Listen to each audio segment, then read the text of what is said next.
lampah tata bathara kawiwitan kacar kucur menggah werdi lan maknanipun mengko werdi mekaten minangka asok guna kayane saking penganten kakung tumrap pawestrinipun namung sang penganten emut purwaning duk Cina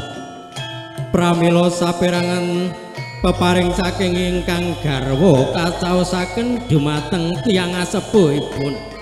pratandha menggah bektinipun putra penganten dumateng tiyang sepuhipun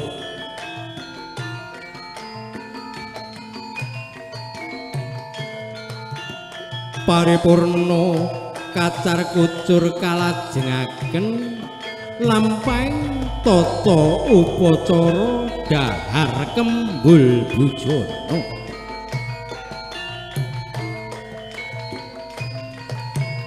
menapa to menggah ingkang awastanan dhahar kembul bujana kembul bujana pinangka gegambaraning karukunaning ing antawisun penganten kakung lan penganten putri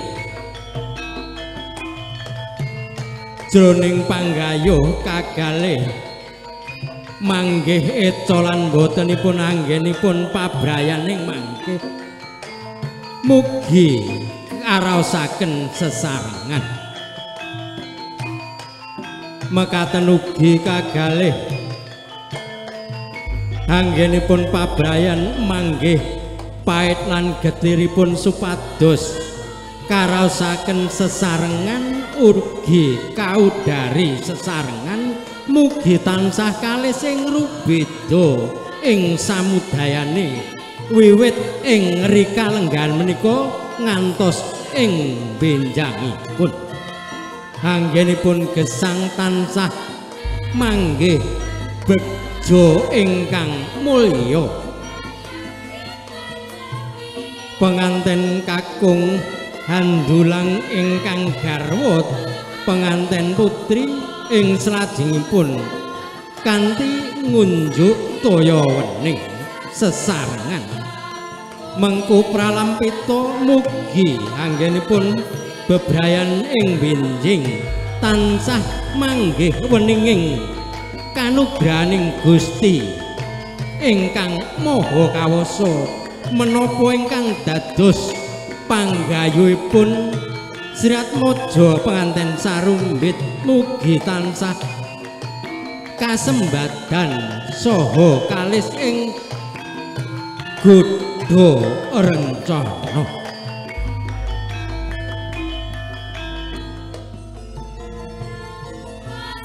mekaten sangya kakung Sawitri lambang tata upacara krobongan sampun paripurna ngancik tata cara ing salajengipun pangabekten awit saking menika katur dumateng Ibu Keti mugi wonten keparingipun mratitesaken menggah lampahing pangabekten ya sungkemipun Sriat Mojo penganten sarimbit dumateng tiyang asepuhipun kekalih sokatur dumateng Bapak Yulianto Purnomo mugi wonten keparengipun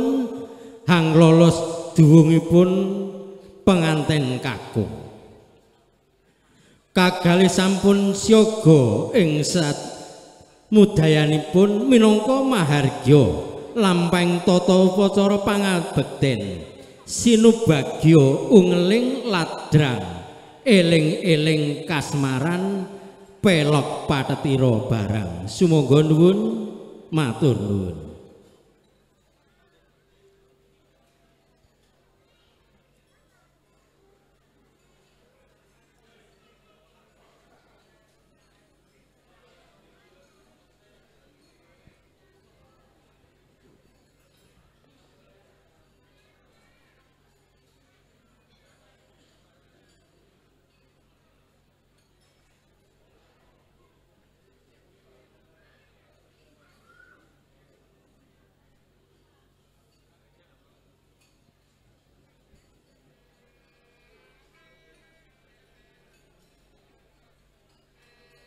Penganten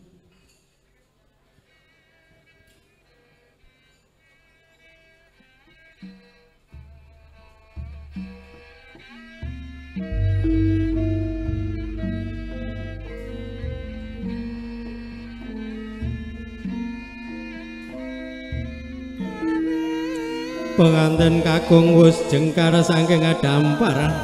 kanganting kang garwa lumarap ngabiyantara ping tiyang sepuhipun kekalih. Penganten kakung sumedya sungung kemangus pepadane ingkang rama lan ibu sigra tumungkul lamari keluyaya konjeming bantalaning penganten sarimbit.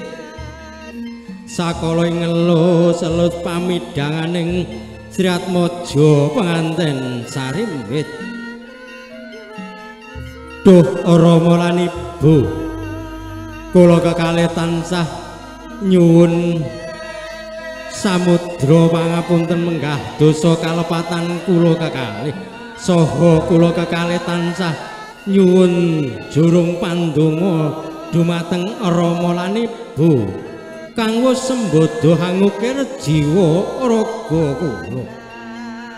Lan kula nyuwun jurung pandonga mugi-mugi anggen kula lelumban wonten ing madyaning bebrayan enggal ing wiwit ing rikalenggan menika ngantos dumugi ing benjangipun tansah manggih bejo mulya wiwit ing semono ing rikalenggan menika ngantos ing benjangipun. Iya nggir anakku sakloron sira Rara Eka Nurul Khot Kasanah saha Rara Dias Aprilian sira dak pepuji muga-muga anggonmu lelumban ana samadyaning bebrayan anyar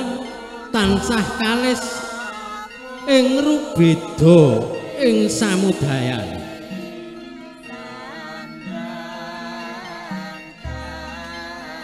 Ing salajengipun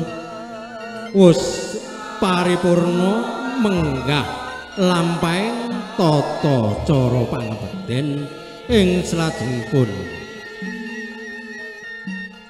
kalajengaken penganten sarimbit tumuju wonten ing sasana palenggahan. Ing salajengipun katur dumateng juru foto mugi wonten keparengipun mundhut gambaripun putu baku keluarga ing mangke saparipurnaning foto baku saking keluarga kalajengaken saking keluarga ageng Besan. Sasampunipun waradin saking keluarga ageng Besan kalajengaken saking keluarga ageng saking penganten putri menapa dene para hamung